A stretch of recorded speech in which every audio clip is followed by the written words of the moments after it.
Picture this, you're driving your shiny electric car, and instead of enjoying the silent ride and feeling smug about saving the planet, you're hunched over your dashboard like you're decoding the Da Vinci Code. You're calculating battery temperature, wind resistance, elevation changes, and whether Mercury is in retrograde, all to figure out if you can make it to the Starbucks and back.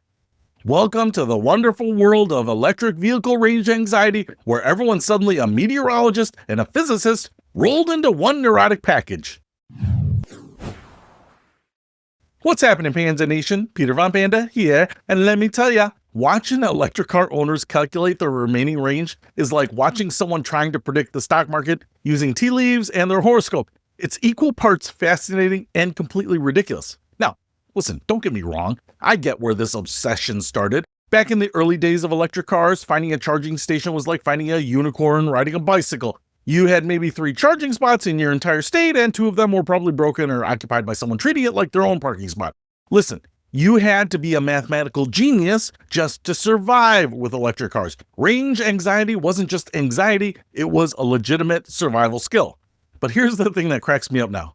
We're not in the stone age of electric cars anymore, especially if you've got a Tesla or one of the many cars that use Tesla's Supercharger network, which, by the way, is basically everyone now because apparently Tesla's charging network is the cool kid everyone wants to sit with at lunch, and having 80 different charging standards started to get a little tedious. I'm here in the Chicago area and I can't drive more than 10 minutes without passing a supercharger, a parking lot charger, or some independent charging station. We've got more charging options than a teenager has mood swings, yet people are still out here doing calculus like they're launching a rocket to Mars. I watched a guy at a coffee shop the other day with his phone out, checking the weather app and the wind direction to figure out if he could trust his car's estimate of 70 miles of range. His conclusion? Well, the car says 70 miles, but with the headwind and the fact that it's Tuesday and the fact that I put on the upgraded 20-inch tires, I'm thinking more like 62 miles.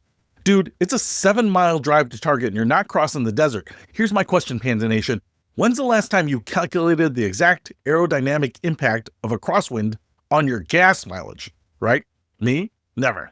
This got me thinking about the good old days, and yes, I just said the good old days about car technology from the 80s, which should tell you how far down this rabbit hole I've gone. Back then, cars had simple gas gauges, just a needle that pointed somewhere between the F and the E. And let me tell you, those things were about as accurate as weather forecasts in Chicago. Hit a pothole, boom. It went from quarter tank to half a tank. The needle would bounce around like a pinball most of the time. And when I hit empty, that didn't mean you were actually empty. It meant that you had entered the mystery mile zone. Sometimes you could drive for another 20 miles, sometimes 40. It was like playing Russian roulette with your fuel tank.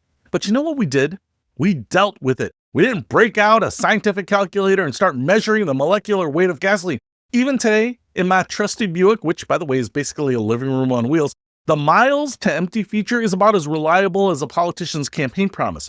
When the tank gets low, it doesn't even bother giving me a number anymore. It just says low fuel. Thanks, range calculation. That's really helpful. That could mean 20 miles or 2 miles. And somehow, miraculously, I managed to find a gas station without having a panic attack or consulting a team of NASA engineers. And guess what?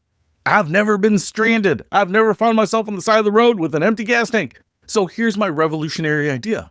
Now that charging stations are popping up everywhere like Starbucks in Seattle, maybe we can stop treating our electric car's range estimate like it's a nuclear launch code that needs to be maintained minute by minute. Maybe we can look at our battery level the same way we look at a gas gauge. Oh, full, half full, quarter full.